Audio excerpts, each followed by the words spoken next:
me gustaría que conectaran una vez más esta sección que estamos por iniciar con qué es lo que sigue ahí en sus comentarios, con el ejercicio de ayer, con los 6 pasos. El primero se trataba de presentar lo no negociable, lo que es factible. ¿Recuerdan eso ayer? En el tema de la resurrección usábamos eso como ejemplo. Entonces, esta es una guía para poder llegar al punto donde caminemos hacia lo que es una verdad verificable, que suena como una redundancia, ¿verdad? De ello. Pero aquí está la pregunta, preguntas que se nos hacen o nos hemos hecho muchas a través del tiempo. ¿Podemos conocer la verdad? ¿Dónde se encuentra? ¿Podemos verificarla a través de la lógica? ¿Existe una autoridad máxima? ¿Existen absolutos que puedan guiar nuestras vidas o nuestro mundo? ¿Tiene significado la vida? ¿Por qué estamos aquí? ¿Hacia dónde vamos? Entonces, lo que concluye él aquí habla simplemente acerca de cómo es que nos hemos hecho esas preguntas y usa como ejemplo Eclesiastés 1, 13 al 18 y Eclesiastés 3, 9 al 11. Sin necesidad de leerlo, ¿se pueden dar más o menos una idea de lo que está hablando Eclesiastés? Cuando se hace ese tipo de preguntas, el significado, el propósito y cosas por el estilo. ¿Ustedes creen que esas preguntas hoy en día la gente se las hace? ¿Ustedes creen que la gente se las hace sin hacerse la pregunta, pero siempre existe esa curiosidad? Siempre hay eventos en la vida que nos forzan a hacernos ese tipo de preguntas. ¿Me explico? En fin, él habla acerca de esto y él lo que va a hacer es que él va a continuar hablando un poco acerca de su testimonio personal, donde habla acerca de su crecimiento, su edad adulta y cómo dice que al final este fue un tiempo de confusión, búsqueda, anhelo y con frecuencia de perder la esperanza en vista o por ver lo duro e insensible del mundo en que él se encontraba. Muchos reclamaban tener las respuestas a estas preguntas esenciales, pero después de investigar, de reflexionar, de descubrir y estar viendo las respuestas en qué estaban basadas, y da una serie de fuentes de dónde vienen esas respuestas que él encontró después de la investigación.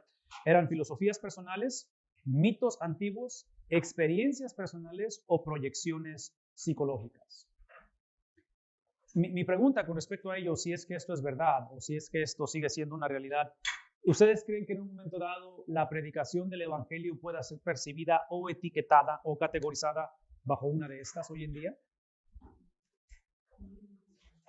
¿Creen ustedes que la gente hoy en día en un momento dado escuchen la Biblia o de la Biblia o la predicación y la pongan en una subcategoría junto con esto como una de tantas filosofías, como una de tantas experiencias personales? Entonces, se dan cuenta de que en un momento dado empezamos la conversación no desde cero, pero desde números negativos. Porque si la perspectiva de la gente o de la mente secular, del secularismo que vivimos, no está asumiendo que hay verdades absolutas, es relativismo, ¿verdad? Es lo que llamamos el posmodernismo hoy en día. Es relativismo, donde la meta, sobre todo cuando hacía mención en Estados Unidos de ese movimiento del Me Too Movement, o sea, de que me incluyas a mí también, que no me olvides a mí. En Estados Unidos hay una corriente muy, muy fuerte que tiene que ver con la inclusividad. ¿Así se dice? Inclusividad. De que no marginemos a nadie, de que todos seamos incluidos. Entonces, hace rato cuando hablé acerca de que no existe amor incondicional, ese es un mensaje ofensivo hoy en día, que inclusive yo diría que va a repelar a la gente de acercarse al evangelio. Porque hoy en día todos queremos amor, debemos de amarnos. Hoy en día, ¿sí me explicó? O sea, tenemos esa subcultura donde no más al odio, no más al racismo, no más al segregarnos. Tenemos que incluirnos unos a otros. Entonces, vean cómo habla acerca de esto, porque todo eso es genuino y son necesidades genuinas. Pero dice la que yo necesitaba algún grado de verificación, alguna evidencia en la cual termina él diciendo, ya sé, ok. Termina él diciendo, dice, alguna explicación racional en la cual basar mi entendimiento del mundo, mi centro de integridad y mi razón de vivir. Encontré todo esto en mi estudio de la Biblia. Y otra vez, no sé cómo comunicar esto esta mañana con nosotros, porque hace rato vinieron mis hijas, pero ya se regresaron, están trabajando ahí en la biblioteca. Pero yo siempre he dicho que las personas que están en más riesgo, en más riesgo de confundir el evangelio, son los que nacemos en el evangelio. Y pienso en mis hijas como hijos de pastor. Porque nuestra tendencia es pensar que el evangelio es simplemente buena moralidad. Nuestra tendencia es pensar que el evangelio está basado en lo que no hacemos o en lo que no creemos. De tal manera que si estas son preguntas genuinas, reales, que inclusive el libro de Eclesiastés las va a navegar, va a confrontarse a sí mismo con ella, será posible que muchas de las veces pensamos o hemos establecido reglas no habladas, donde el ser cristiano es no cuestionar este tipo de cosas. Donde ser cristiano es que no damos margen a que una persona pueda ser honesta y simplemente hablar de sus inclinaciones, sus temores, sus frustraciones o inclusive sus luchas internas. ¿Me explico? Entonces, ahí regreso en el caso de mis hijos, donde yo siento y yo veo que ellos, al crecer en un ambiente, en un contexto donde predicamos la verdad, vivimos esa experiencia de seguir a Cristo, el evangelio, que son buenas nuevas, siempre tiene que empezar con malas nuevas, con la condición del hombre, no simplemente con la necesidad de un mejoramiento o de donde simplemente respondemos a este tipo de preguntas. Entonces, una vez más, menciono esto porque muchos de ustedes tienen la bendición de ser hijos de pastores, tienen la bendición de conocer de Cristo desde muy pequeños, pero eventualmente entramos en una crisis de fe. Eventualmente sucedió algo trascendental e irreversible que dices tú, wow, qué onda. O sea, yo cuando le entré a esto es porque le entré para que no me pasara esto y ya me sucedió.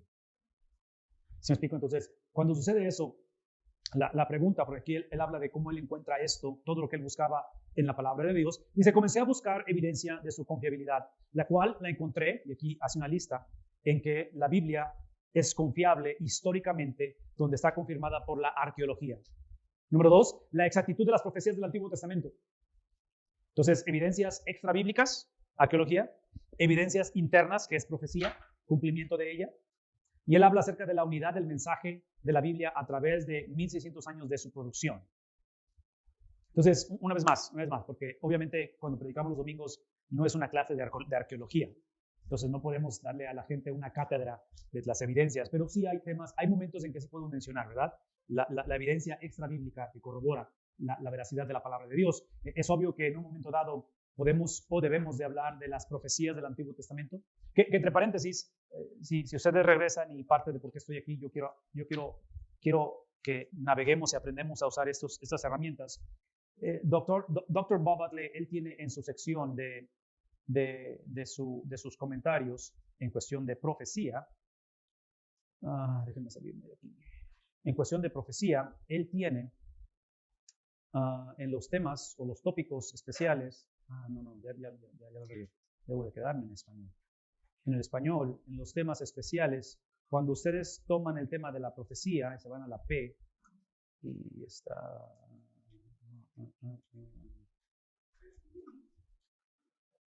¿Dónde está la profecía? Ok, quizá. Él, por ejemplo, en esas secciones, que esto es sumamente, ayuda bastante esto, porque ustedes saben que en la Biblia hay literatura profética, ¿verdad? Entonces eso implica que este tipo de literatura se lee un poquito diferente a como lees otro tipo de literatura dentro de la Biblia. En otras palabras, no lees el libro de Daniel como lees el libro de Hechos. No lees el libro de Daniel como lees el libro de Samuel. ¿Qué quiero decir con ello? Que en la Biblia te encuentras por lo menos dos maneras de leerlas o dos sistemas de leerlo. Tienes lo que es prescriptivo y tienes lo que es descriptivo. ¿Verdad? Entonces, cuando abres el libro de Samuel, por ejemplo, el primer libro de Samuel, y lees que había un hombre que se llamaba Elcana, que tenía dos mujeres, Ana y ¿quién es la otra? Penina, y empieza a narrar la historia que eventualmente llega a Ana y Samuel y todo eso. Samuel inicia con una relación de poligamia, porque está casado con dos mujeres, ¿verdad? Aquí está la pregunta. ¿Es un principio de que debemos de practicar la poligamia? Porque es un hombre temeroso de Dios. ¿Qué hacemos con esos pasajes? No es algo prescriptivo, es algo descriptivo. Lo mismo sucede en el libro de los Hechos. El libro de los Hechos tiene secciones que son prescriptivas y tiene secciones que son descriptivas. Paréntesis, otro paréntesis. Es por eso que yo en lo personal recomiendo que no basemos la doctrina del Espíritu Santo exclusivamente en el libro de los Hechos. Tiene que ser en la totalidad del Nuevo Testamento, en la totalidad. Y en este caso, para ser un poquito más justos o técnicos, si Hechos creemos que fue escrito ¿por quién? Lucas. Sabemos que existe un evangelio escrito por Lucas. Entonces, lo que encontremos en Hechos, tenemos que pensar en términos de otra vez del paradigma o de la contextualización del escritor, que es Lucas. Entonces, hablamos de la unidad de la Biblia. Entonces, lo que haya dicho él en Hechos, tuvo que haberlo dicho o por lo menos implicado en Lucas. Y como esos dos escritos que se le atribuyen a él son parte, en este caso de los evangelios, son parte del Nuevo Testamento, ahora contextualizamos lo que enseña el Nuevo Testamento en cualquiera que sea el tema que estamos hablando, y de ahí en la totalidad de la Biblia, que es el punto de que si vamos a hablar de la doctrina del Espíritu Santo, tiene que ser en la totalidad de la Biblia, no nada más en Hechos. Y menciono Hechos porque Hechos narra muchas experiencias del Espíritu Santo que son descriptivas, pero las hacemos prescriptivas. Entonces, hablar de lo que es el bautismo en el Espíritu, lo que es, en este caso, una conversión que involucra bautismo por inmersión o bautismo de arrepentimiento, pero en otras ocasiones involucra un bautismo en el Espíritu, donde la persona no es bautizada por agua, es bautizada en el Espíritu, habla en lenguas. La pregunta es, ¿cuál de esas experiencias son prescriptivas y cuáles son descriptivas? ¿Sí captamos lo que estamos haciendo aquí? Entonces, tengamos cuidado. Eso es donde ese tipo de experiencia sucede. Entonces, mencionaba eso porque, por ejemplo, en el tema especial, ¿sí vieron cómo me fui ahí, verdad? ¿Sí vieron cómo llegué ahí? Ok, en este tema especial, él hace y presenta otra vez, lo que él hace con esto es que si este es el libro de Daniel, porque es Antiguo Testamento, el libro profético, este tipo de artículos te forzan a ver a Daniel desde 35,000 pies de altura. Lo ves desde que, en lugar de simplemente empezar a leer Daniel y empezar a sacar tus propias doctrinas o conclusiones. Entonces te forza a verlo desde acá porque te va a hablar acerca de la profecía en su totalidad en el Antiguo Testamento, no nada más la profecía de Daniel. Entonces, ese es el tipo de artículos que te ayudan y te sirven porque aunque hay un poquito de lenguaje técnico que él usa, eventualmente habla acerca de la definición de lo que es la profecía, te habla del propósito de la profecía, contextualizado en el Antiguo Testamento y las características que tiene ella, las pautas útiles para interpretar este tipo esta categoría dentro de la Biblia, y obviamente te va a dar algunas recomendaciones de otros libros. Entonces, otra vez, esto, muchachos, yo sé que suena, no solamente suena, pero es un poquito sobreabrumador porque es bastante, pero esto es como, no sé, jugar deportes, para los que les gusta el deporte. O sea, cuando haces deporte o cuando haces ejercicio, llega un momento en que tienes lo que se le llama la memoria del músculo, donde el músculo ya simplemente es una memoria. Mi hijo juega básquetbol y cuando juega básquetbol él tiene ya una memoria en sus brazos de cómo tirar la pelota, porque lo ha hecho por mucho tiempo. Entonces piensen en esos términos, de que ya hay una memoria, hay un músculo de tu memoria que se ejercita en usar un cierto tipo de metodología para poder llegar a conclusiones de lo que enseña la palabra de Dios. En fin, todo eso lo estoy mencionando, muchachos, una vez más porque habla acerca de su peregrinar, de cómo él encuentra arqueología, encuentra la profecía del Antiguo Testamento, encuentra la unidad de la Biblia en una producción de 1600 años. Y lo último que menciona él son los testimonios personales de personas cuyas vidas habían sido permanentemente cambiadas por el contacto con la Biblia. Él usa esas 4 referencias para corroborar y decir, la Biblia tiene la capacidad de responder a las preguntas básicas del ser humano. Entonces, entablar una conversación con un ateo, una conversación con uno mismo, entablar una conversación con, una vez más, mis hijos, que son personas que nacieron en el Evangelio y que cuando yo predico el Evangelio un domingo en la mañana, cuando doy una clase de escuela dominical, parte de la predicación, y esto es importante, parte de la predicación o la exposición de la palabra de Dios es que yo creo que parte del trabajo que yo tengo o que es mi labor es, una vez más, inicio no asumiendo que la gente cree el Evangelio. Yo siempre entro a la predicación asumiendo que la gente, como fue en el Nuevo Testamento y en el Antiguo Testamento, no rechazan el Evangelio siempre y cuando le puedan añadir su propia versión. ¿Sí? Eso todos lo hacemos. Entonces, es por eso que cuando predico o cuando enseño la Biblia, mi preocupación y lo que voy a trabajar constantemente, porque es una autoevaluación, inicio conmigo, porque obviamente no puedo predicar lo que no estoy viviendo, es que trato de volver a recrear las necesidades que son obvias en la vida del ser humano que no sabemos que tenemos. Hay necesidades en la vida del ser humano que todos tenemos, pero que por la vida, por tal vez cinismo, tal vez porque creí en Dios pero ya no creo, tal vez porque la vida es color de rosa y todo está perfecto en mi vida, o tal vez porque veo las tragedias que están sucediendo o lo que sea, llega un momento en el cual adormecemos nuestro espíritu y somos flojos de mente, donde no queremos pensar realmente. Simplemente el domingo quiero que tú me mastiques el evangelio y me lo des ya masticado. Porque yo no tengo tiempo de leer la Biblia. ¿Me explico? Inclusive, si eres pastor, para eso te pagamos. Entonces, para eso vengo a la iglesia. ¿Me explico? Entonces, enseñar la palabra de Dios tenemos que iniciar con principios donde voy a forzar a la gente a pensar en cosas que no sabían que necesitaban. El ejemplo que yo uso o que pienso en la palabra de Dios, no sé si ya lo dije, eso ya lo sé, pero es la llegada de Eva a Adán. Si la llegada de Eva a Adán o la traída que Dios al traerle a Eva, Eva no fue algo que Adán estaba pidiendo o orando por ella. Simplemente dice la Biblia que no era bueno que el hombre estuviera solo. ¿Y qué le provee a Adán? Le provee algo o a alguien que él no sabía que necesitaba. Entonces, traduzcan ese principio a nivel de predicación y de enseñanza. Este verano, conforme salen a las misiones, salen a sus campos, ustedes están proveyendo algo que la gente no sabe que necesita. Eso es lo que están proveyendo. Entonces, eso te ayuda a que cuando llegas a un lugar o una iglesia o una familia o tu propia familia y ves rechazo o, una vez más, hijos, ves que le dicen sí al evangelio, hay una constante experiencia donde no cuestiono su salvación, pero es obvio que, regresando a la doctrina del Espíritu Santo, ¿sí? Apocalipsis 3:20, ¿todos? ¿Sí? ¿Qué dice? Yo estoy... Ok, entonces, ese Apocalipsis 3:20 es una de las cartas de las 7, es uno de los mensajes a las 7 iglesias. Entonces, es obvio que Apocalipsis 3:20 no es un mensaje evangelístico, porque no está escrito a no creyentes. ¿A quién está escrito? A creyentes. ¿Por qué lo usamos como evangelismo? ¿O no lo usamos como evangelismo? Lo usamos todo el tiempo. ¿Tiene aplicación evangelística? Claro que la tiene, pero ese no fue el principio, que es el punto. De que el punto para mí es uno de los principios fundamentales en la totalidad de la doctrina del Espíritu Santo, porque en la imagen o en la mente hebrea, judía, que es la mente de Juan, obviamente, la Biblia de estos hombres es el Antiguo Testamento, ¿verdad? Es la Biblia de ellos. En la imagen de ellos existe este lenguaje poético, esta imagen hebrea, donde el corazón tiene una puerta y la perilla de la puerta solamente existe por dentro, no por fuera. Entonces Dios está tocando. Y ciertamente hay una implicación evangelística porque esa es la experiencia de regeneración.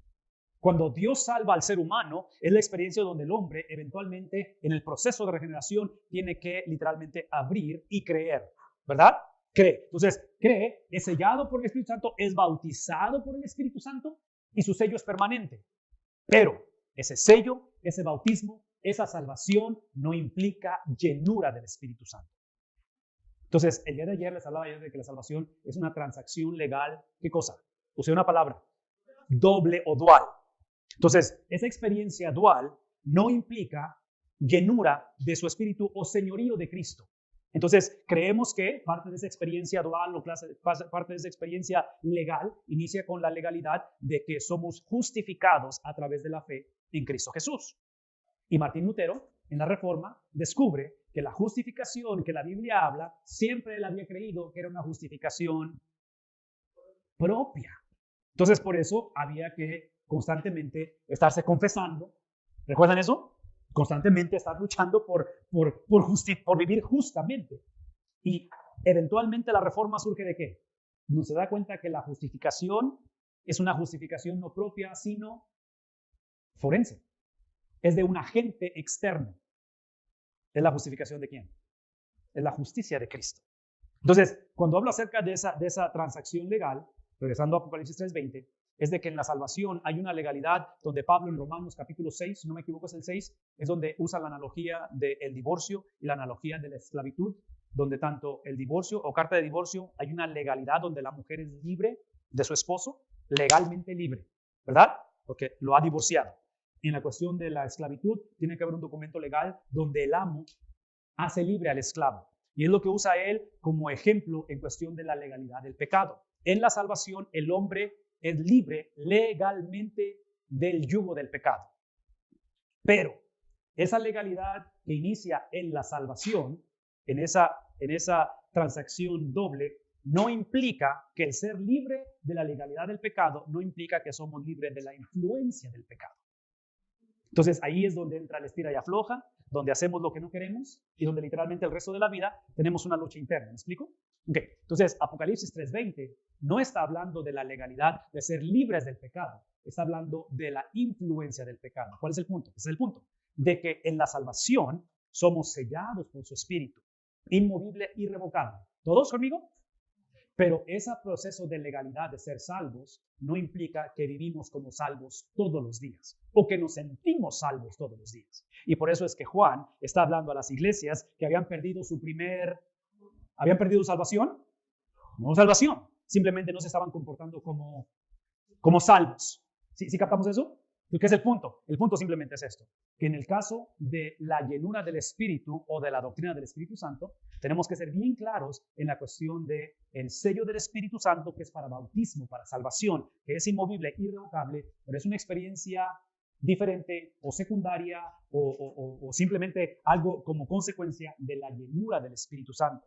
Entonces Juan en Apocalipsis 3:20 está hablando de ser llenos del Espíritu Santo, porque todo cristiano literalmente gotea o goteamos la llenura, no la salvación, simplemente el dominio de Cristo. ¿Me explico? El que sea el Señor de nuestra vida. ¿Cómo lo sé esto? Una vez más, contextualicen en su totalidad. Una vez más, Efesios capítulo 5, versículo 18. Es uno de los ejemplos claros. Efesios tiene 6 capítulos. Eso implica que los primeros 3 de Pablo son típicamente doctrina. Los últimos 3, 4, 5 y 6 son ¿qué cosa? Aplicación, práctica, eso es lo que significa. Efesios 5:18, no os embriaguéis con vino, donde hay disolución, sino antes sed, ¿qué cosa? Llenos. Entonces, ¿está en la práctica o está en la teórica o doctrinal? Está en la práctica. Entonces, aparentemente, en cuestión de la doctrina del Espíritu Santo, hablando de Apocalipsis 3:20, llenura de su Espíritu, Pablo lo pone en la cuestión de la aplicación o del diario vivir. Entonces, Pablo está diciendo, esto lo que está diciendo Efesios 5:18, está usando la analogía de la embriaguez, que la persona cuando está bajo la influencia del alcohol, típicamente actúa, ¿cómo se dice? ¿Anormal o no normal? Anormal. No actúa bajo sus 5 sentidos, ¿no es cierto? A ver, platiquen un poquito, no es cierto. Pero, ¿saben de qué estoy hablando, verdad?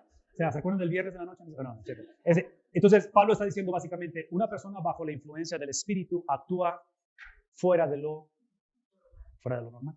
¿Es lo que está diciendo? No está prohibiendo el que tomemos alcohol. No en ese pasaje. Simplemente está hablando acerca de la llenura del Espíritu Santo. Que en este caso, si ustedes observan, Efesios, el mensaje central de Efesios es la unidad. ¿Cuál era el problema en las iglesias de Éfeso? Si está enfatizando la unidad es porque no había unidad. Entonces, ¿qué había? División o desunidad. ¿Me explico? Entonces, es interesante que los primeros 3 capítulos, si lo leen los primeros 3 capítulos de Efesios, no está hablando de la unidad de la iglesia. No está hablando ni siquiera de la unidad de la iglesia con Dios. ¿Saben de qué está hablando los primeros capítulos? Es de la unidad de Dios en sí mismo. Porque una cosa que enfatizamos constantemente es que la relación más importante del ser humano, que no lo sabe el ser humano, por eso es la predicación, la relación más importante del ser humano, alguien ábrele ya por favor, hermano, es la cuestión, la relación más importante de nuestra vida no es la relación que tenemos con Dios, es la relación que Dios tiene en sí mismo. ¿Por qué? Esta es la razón, y Efesios lo ilustra, porque Efesios es la unidad del Dios Trino. ¿Sí captamos eso? ¿Por qué? Una vez más, porque si la salvación es una operación o una legalidad doble, una transacción doble, eso implica que una vez más yo entrego mi pecado a Cristo, su obra expiatoria, Él me perdona, pero no es suficiente porque, ¿qué dijimos ayer? Eso me posiciona como el primer Adán, me pone en un estado de inocencia. Gente inocente no puede tener comunión con Dios. No es suficiente ser inocente. ¿Sí? En otras palabras, cuando Dios me perdona, es parte del proceso, pero la segunda parte de la salvación es ahora que Cristo me entrega sus 33 años de vida. Eso implica que los 33 años de vida de Cristo sobre la faz de la tierra no solamente son dados a mí, pero es el modelo de cómo Él, como hijo, como hombre, se relacionó con su Padre Celestial. Entonces, el cristianismo no es una relación con Dios. El cristianismo es la relación de Cristo con el Padre. Ese es el cristianismo. ¿Qué es el punto? De que ser cristiano es perder el derecho de yo definir cómo me relaciono con el Padre. Yo no defino cómo me relaciono con el Padre. Cristo ha definido cómo yo me relaciono con el Padre. Entonces, ahí es donde entra primeros 3 capítulos de Efesios y los últimos 3 capítulos de Efesios, donde Pablo está hablando acerca de la llenura, no del sello, del Espíritu Santo, es el capítulo 5, versículo 18. Eventualmente en los siguientes versículos entramos al versículo 21, donde dice someteros unos a otros. ¿Sí? Y recuerda el pasaje donde habla acerca de maridos, amar a vuestras mujeres. Y en fin, y se va. Capítulo 6 habla de qué? De los hijos someter a vuestros, la puerta por favor. Hijos obedecer a vuestros padres. Y padres ¿qué? No deses se expresa, en fin, y eventualmente al final del 6, ¿qué es? La armadura de Dios, entra la guerra espiritual.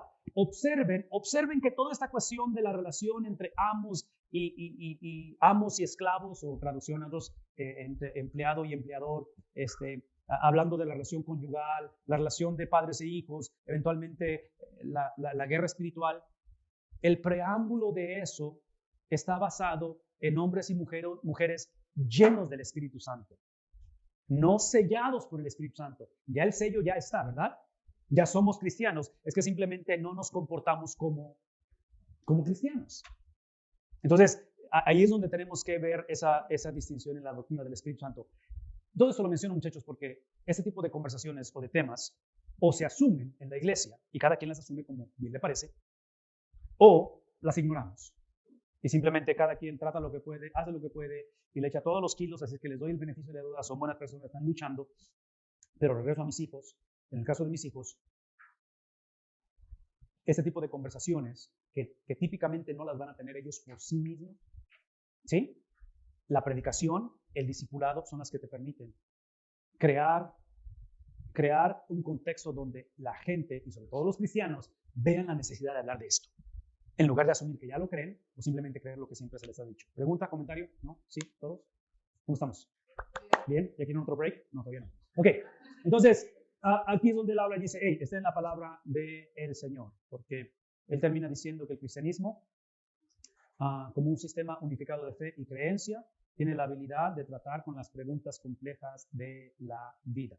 Yo pensaba que había encontrado el centro integral de mi vida, Cristo, como se entiende a través de las Escrituras. Fue una experiencia muy fuerte, una liberación emocional, mas sin embargo, aquí está esto importante, yo todavía puedo acordarme de la conmoción emocional y el dolor cuando empecé a comprender cuántas diferentes interpretaciones de la Biblia se manejan, a veces incluso aún dentro de las mismas iglesias o escuelas de pensamiento. El afirmar la inspiración y confiabilidad de la Biblia no era el fin del asunto. No es más, en el caso de mis hijos, si les preguntan, ellos creen que la Biblia es veraz. Ellos lo ven como la palabra de Dios. Pero él está diciendo aquí, ese no es la meta, sino solo, ¿qué cosa? El principio. ¿Por qué? Porque no es más, afirmar que la Biblia es veraz, afirmar que en este caso el matrimonio debe ser entre un hombre y una mujer, que debe de ser para siempre y todo ese tipo de cosas, en teoría nos lo juramos y nos lo repetimos en los votos ahí en el altar. Y es importante hacer eso, pero esa nunca fue la meta. Es ahora que en este proceso de construir una vida juntos, vivimos en una cultura que te dice, ok, haz esa práctica, qué bueno que lo haces, y esos son tus principios religiosos, no hay ningún problema. Pero realmente la meta de esto es de que se sientan enamorados todo el tiempo, porque parte de esto es que se completen unos a otros, que se llenen unos a otros, que se satisfagan unos a otros. Eso implica que si en un momento dado, en el proceso del matrimonio, te encuentras con alguien más que te enamoras o que te completa o que te explico, ¿para qué vives una vida infeliz con alguien que no te hace no vives en plenitud? Mereces ser feliz y por eso te vas con alguien más. ¿Sí ven cómo las filosofías empiezan a filtrarse en ello? Entonces, estuvimos de acuerdo en el principio, simplemente que al momento de ejercerlo, ahí se empiezan las circunstancias, las variedades, las situaciones y todo ello. Entonces, por eso es importante para mí que cada vez que prediquemos, cada vez que hablamos, cada vez que compartamos la palabra de Dios, presentemos el Evangelio en su totalidad. Empezamos con el fin en mente, no nada más desde aquí. Y por eso que Hebreos, lo que va a hacer Hebreos, y lo vamos a ver eso también, es que Hebreos te va a decir que la seguridad del cristiano no está basada en cómo inicia el peregrinar, está basada en cómo termina la jornada. La implicación, ¿qué es la implicación? Que el contexto de Hebreos, tanto de su autor como su audiencia, es que estaban tirando la toalla. ¿Verdad? Desertores. Entonces, es lo que está hablando aquí. En fin, él habla aquí de que eso tiene que ser no la meta, pero simplemente, no el principio, pero sí simplemente movernos hacia la meta en la afirmación de ello. Esa tarea se convirtió en la meta de mi vida, en mi peregrinaje de fe. Yo sabía que mi fe en Cristo me había varias cosas. Número uno, traído gran paz y gozo. Mi mente anhelaba algunos absolutos en medio de la relatividad de mi cultura, el posmodernismo y el dogmatismo de sistemas religiosos conflictivos, las religiones del mundo. Y la tercera, que esta es la más difícil, es la arrogancia o la soberbia denominacional. En mi búsqueda por métodos válidos a la interpretación de la literatura antigua o de la Biblia, me sorprendí al descubrir mis propios prejuicios históricos. Eso es importante porque entre más indagamos, más descubrimos que el problema inicia ¿con quién? Con la persona con la que me rasuro todas las mañanas. Con esa persona empieza el problema. ¿No? ¿Sí? Bueno, las mujeres no se rasuran, ¿verdad? Pero simplemente el problema empieza conmigo. El problema es conmigo. Inicia conmigo. ¿Sí? Entonces dice él, ahí es donde me doy cuenta que el problema, mis propios prejuicios históricos, culturales, denominacionales y de mis propias experiencias. Me di cuenta de que con frecuencia leía la Biblia simplemente para reforzar mis propios puntos de vista, la usaba como una fuente de dogma para atacar a otros mientras reafirmaba mis propias inseguridades e insuficiencias. Cuán doloroso descubrimiento fue este para mí. En mi mente, cuando escucho esto y leo esto, en mi mente regreso a Hechos capítulo 9, rumbo hacia Damasco, ¿recuerdan? Y es interesante que lo primero que le dice el Señor es, ¿por qué me persigues? ¿A quién estaba persiguiendo Saulo? A la iglesia. ¿Me explicó? Entonces, es obvio que eso en mi mente, y otra vez, aquí estoy leyendo entre líneas, aquí estoy conectando los puntos, que no estoy diciendo que esto es lo que dice la Biblia, pero en mi mente, regresando a Efesios, la Biblia usa en diferentes ocasiones el matrimonio como una de las analogías o de las ilustraciones tangibles de la relación entre Cristo y la iglesia. ¿Me explico? Entonces, el propósito del matrimonio no es estar enamorados del resto.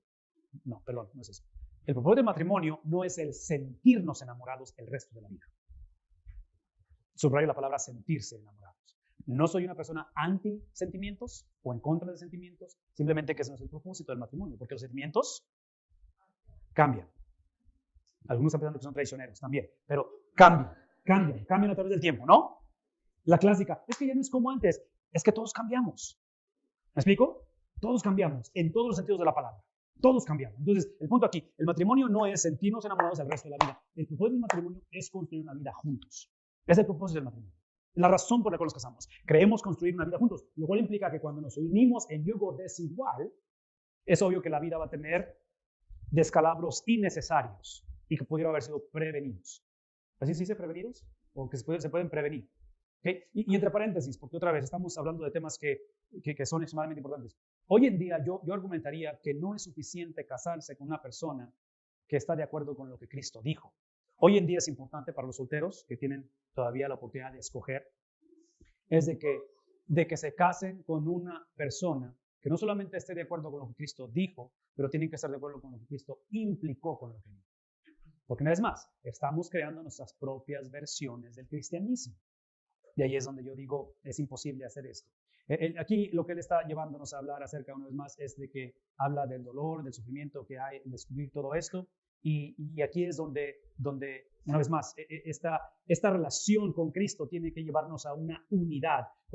Regresando a Saulo, cuando Cristo le habla de que ¿por qué me persigues? Aunque él estaba persiguiendo a la iglesia, es que Cristo ve a la iglesia como su esposa, lo cual, regresando a la analogía del matrimonio, dice Génesis 2, que es 26, 27, dejará el hombre a su padre y a su madre, se unirá y serán, ¿qué cosa? Entonces, construimos una vida juntos y llevamos, libro de Efesios, unidad, pero no es unidad simplemente entre él y ella, entre mi esposa y yo. Es unidad con Cristo que lleva unidad entre nosotros.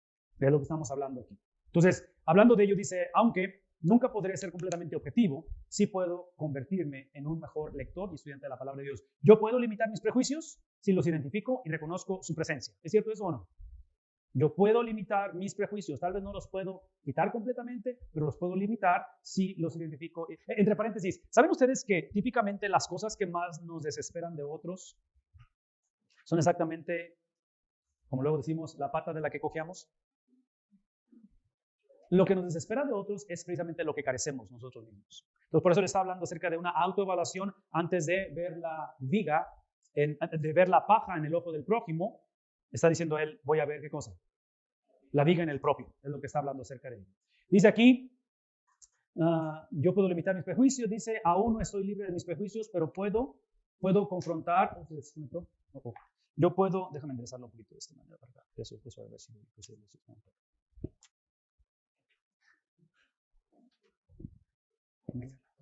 Gracias, hermano.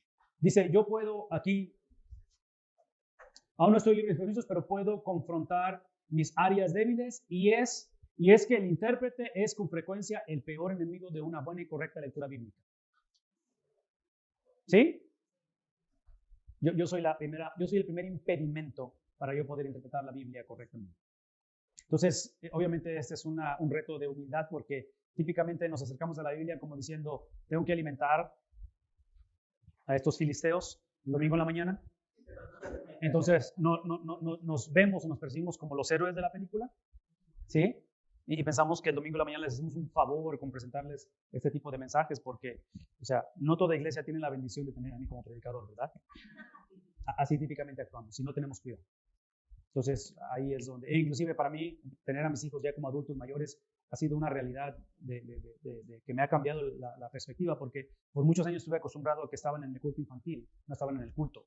Pero ahora que están en el culto y me escuchan predicar, es unas cosas que dicen ellos, hey, espérame, pero si yo te conozco. O sea, yo estuve ahí el jueves. Eso que estás platicando ahorita de la historia, así no fue el jueves. O es interesante que tú la viste de esta manera, cuando yo la veo de esta manera. Lo que le dijiste a mi mamá no fue eso. Tú le dijiste esto a mi mamá. ¿Sí se explicó? O sea, te da una realidad en la cuestión de ver a tus hijos ya estar ahí y entender las cosas diferentes. Permítame darle una lista de algunas de las presuposiciones que yo en lo personal traigo al estudio de la Biblia para que usted, el lector, pueda examinarlas juntamente conmigo. Presuposiciones, rápidamente. Creo que la Biblia es la única revelación inspirada del único y verdadero Dios. Por lo tanto, debe de ser interpretada a la luz de la intención del autor divino original. Está hablando de lo que ella dijo, ¿verdad? A través de un escritor humano en una condición histórica específica. Es lo que él cree antes de la Biblia. Él asume esto. Entonces, eso suena como lo que dije hace rato o lo que dije ayer con respecto a la sexualidad. La cultura dice sin decirlo, sin saber que lo dice, la sexualidad es lo que soy, no lo que hago. A la luz de la Biblia, yo en lo personal creo que la sexualidad no es lo que soy, es lo que hago.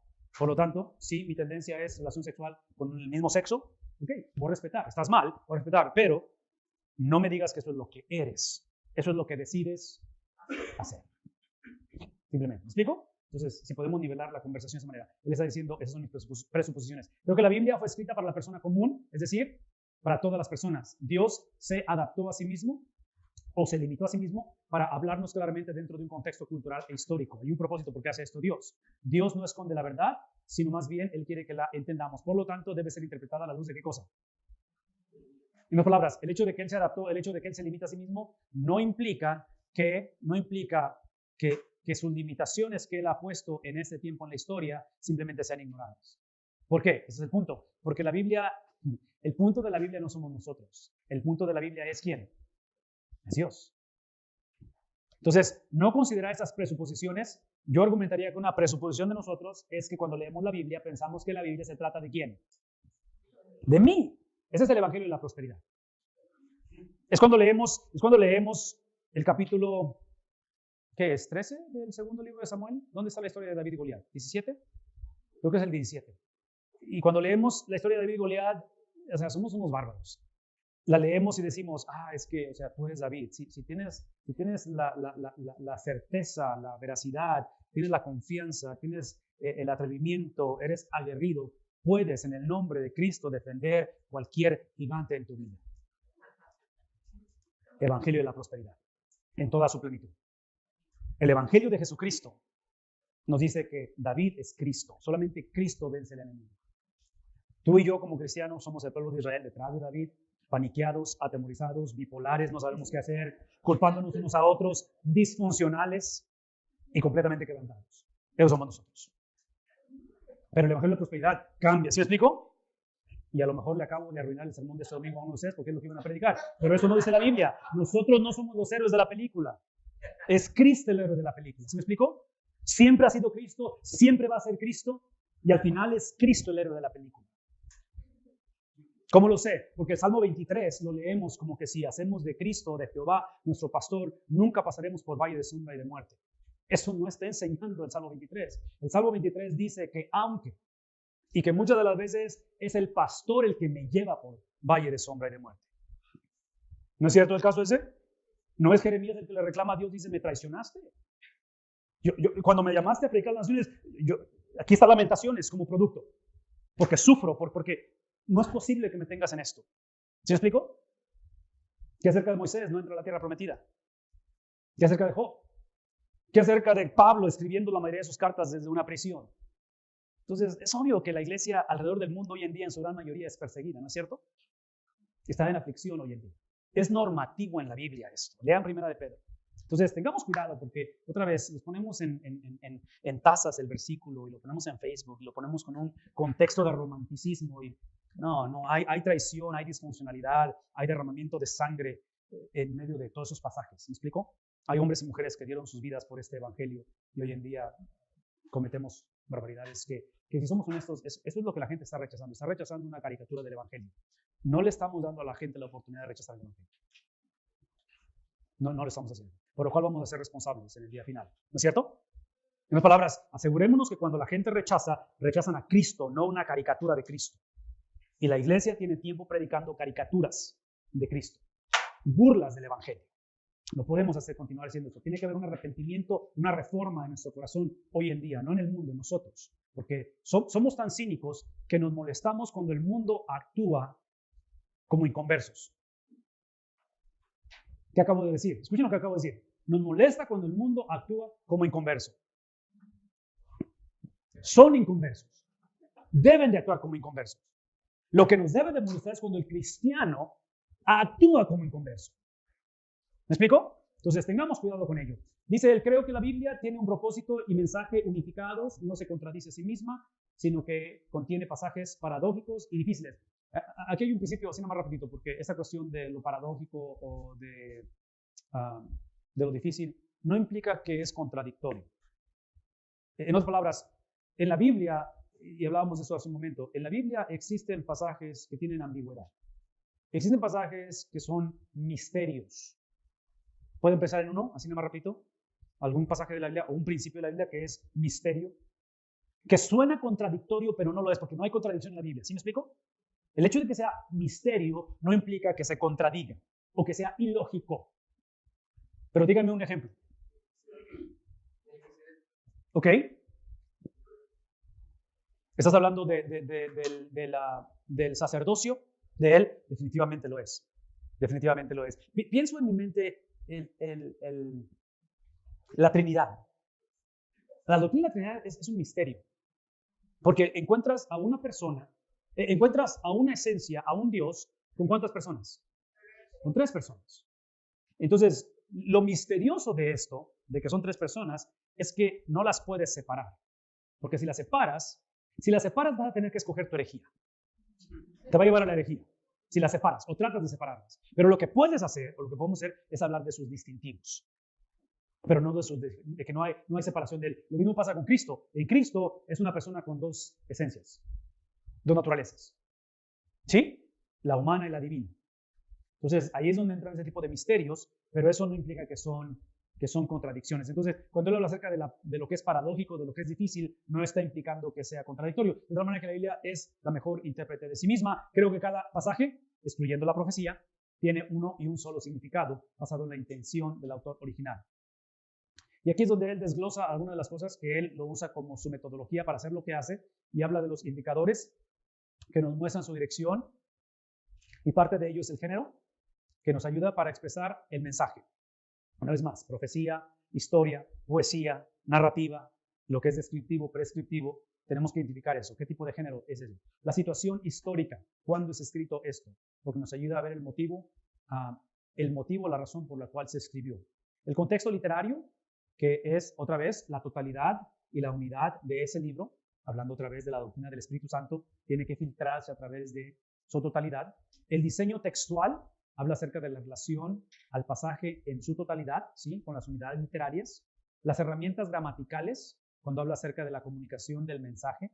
Las palabras seleccionadas, que en este caso son para presentar el mensaje. En otras palabras, ¿por qué usó el autor esta palabra para decir? Porque eso es lo que quería decir.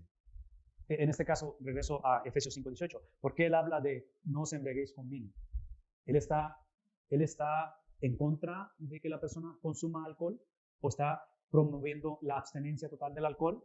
No. Hay una razón por qué él escoge esa palabra para comunicar un mensaje. Y lo último es pasajes paralelos. Todo esto, estos 7 principios, él lo va a usar una y otra vez para crear el bosquejo del libro, que es lo donde va esto, ¿verdad? Es lo que les dije al principio, es para ver el bosquejo. ¿Tienen preguntas hasta aquí?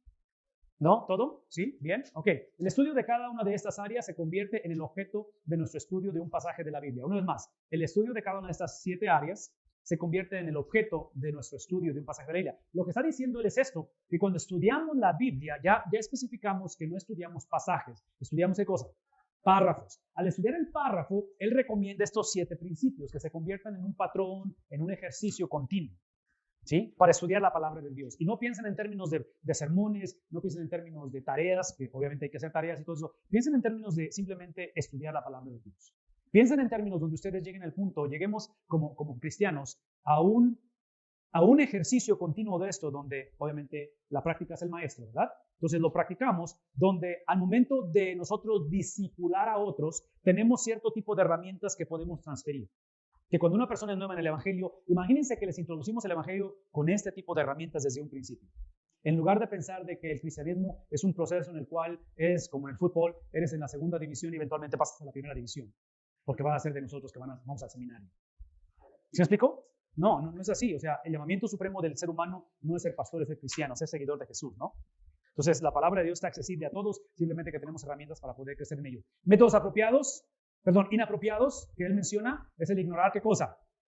Simplemente ignorar los principios que acabamos de listar. El contexto literario, en otras palabras, el usar cada oración, cláusula o palabras individuales como declaraciones de verdades que en realidad no están relacionadas con la intención del autor, y otra vez usar un texto como pretexto. El ignorar la situación histórica de los libros y sustituirla por ¿qué cosa? Por la situación histórica de nosotros. Hace algunos años, y algunos se recuerdan eso, pero cuando sucedió ese terremoto trascendental en el país de Haití, ¿recuerdan? Haití, cuando fue sacudido de una manera, hubo un predicador en Estados Unidos que literalmente lo dijo en la televisión, que esa era la ira de Dios sobre ese país que vive en tinieblas. De lo cual mi primera reacción fue, si la ira de Dios es sobre Haití por su rebeldía, o sea, Estados Unidos, ¿qué? ¿Somos la perfección andando? ¿Somos el ejemplo a seguir? ¿Somos el regalo de Dios para la humanidad?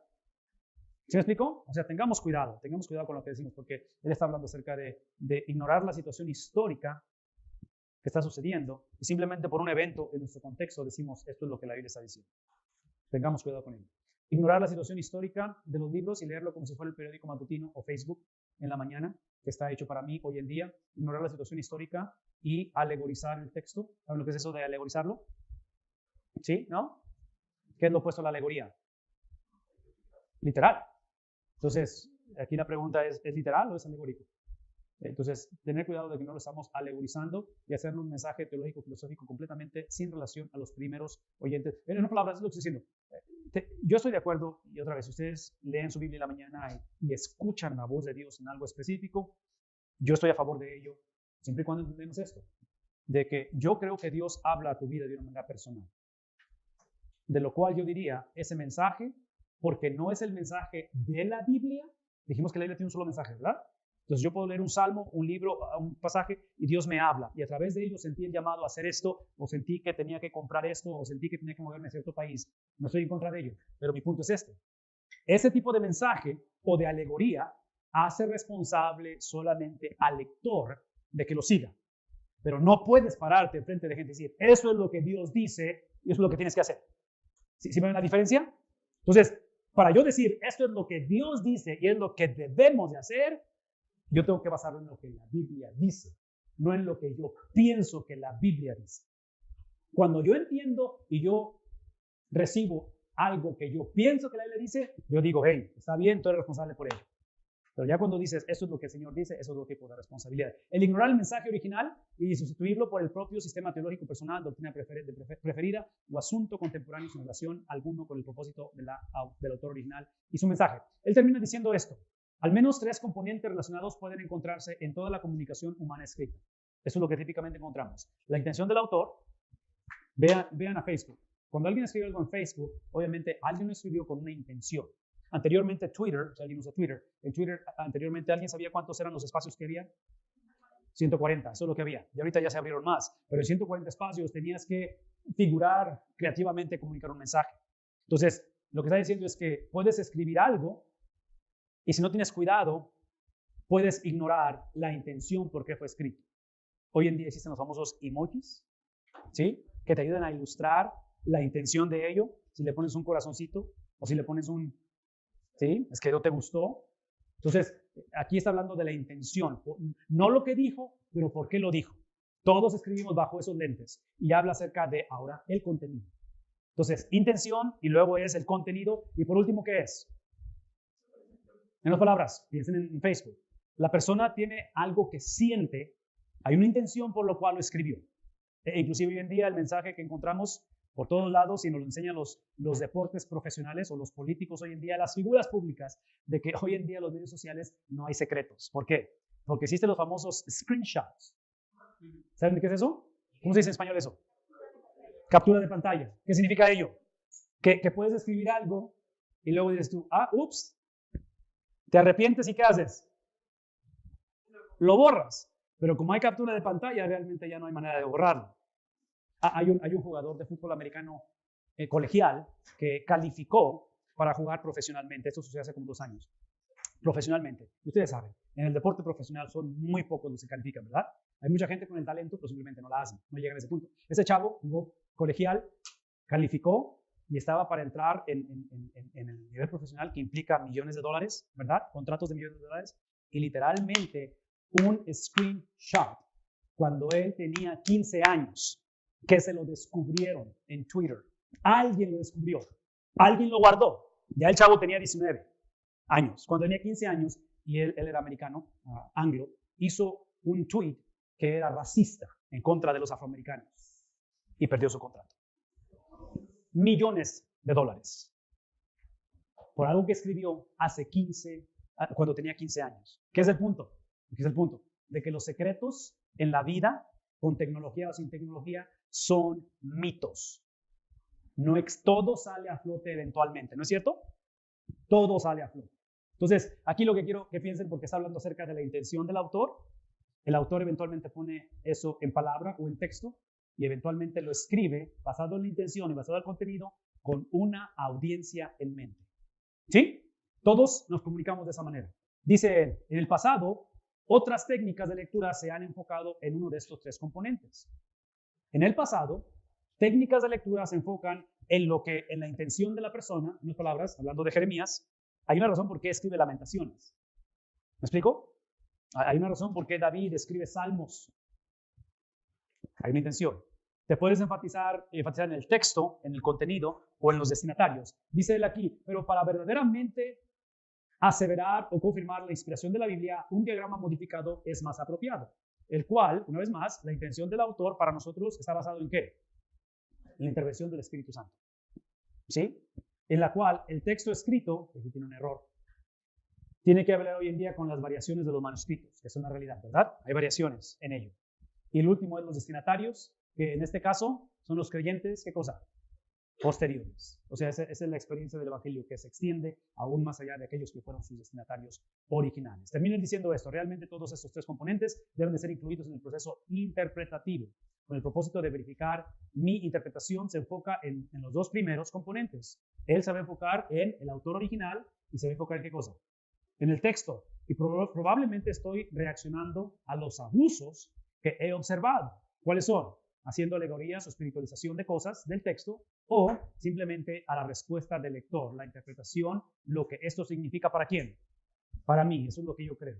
El abuso puede ocurrir en cada etapa o fase. Siempre debemos verificar nuestros propios motivos, prejuicios, técnicas y aplicaciones. Pero, ¿cómo las podemos verificar si no hay límites para la interpretación? ¿Sí me explico? Entonces, lo que él está proveyendo las bases para decir, ok, esto es fuera de. Es como jugar fútbol.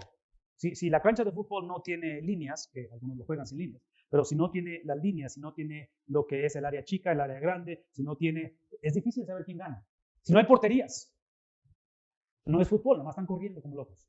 ¿Me explico? Pero no hay manera de saber quién gana, no hay un objetivo. Es lo que está diciendo él, se tiene que ver ciertos parámetros para hacer esto.